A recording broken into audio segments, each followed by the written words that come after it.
אני רוצה לקחת את הדקות האלה ולדבר מדם ליבי. החינוך בעיניי הוא הבסיס להכל. זה לא עוד נושא, זה הנושא, זה העתיד של הילדים שלנו, זה העיר שלנו, של כל המדינה שלנו. כשאנחנו מדברים על חינוך, אנחנו מדברים על הביטחון הרגשי של הילדים, על הערכים שלהם, על מי שהם יהיו בעוד 10 ו-20 שנה מהיום.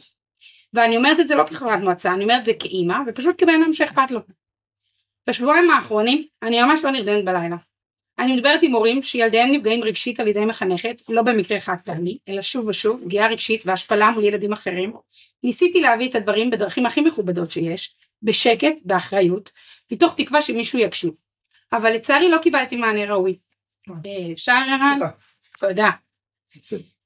וההורים האלה עד היום ממשיכים לדבר איתי כמעט כל יום. הם מרגישים חסרי אונים, הם מרגישים שהילדים שלהם נפגעים רגשית, ושהאמון שלהם במערכת מתרסק, ושאף אחד לא באמת רואה אותם.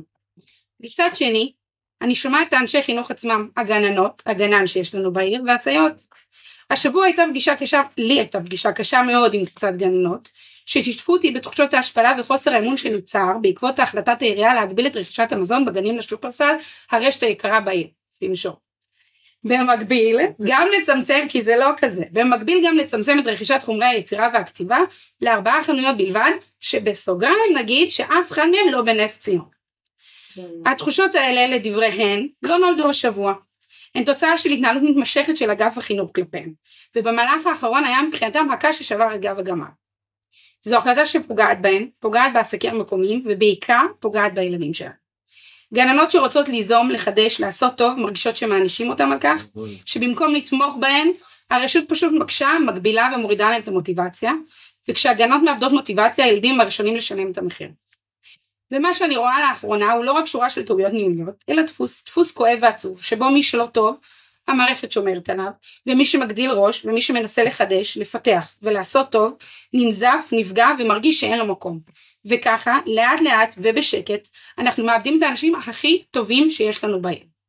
אני לא פוליטיקאית, אני אדם של לב ושל שטח. אני הגעתי לעירה כדי להילחם רק על החינוך, זה הלב שלי, זה מה שבוער לי באמת.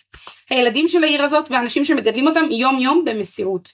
אני עוד מאמינה שאפשר לתקן, אפשר לעצור, להקשיב ולבחור אחרת חברים.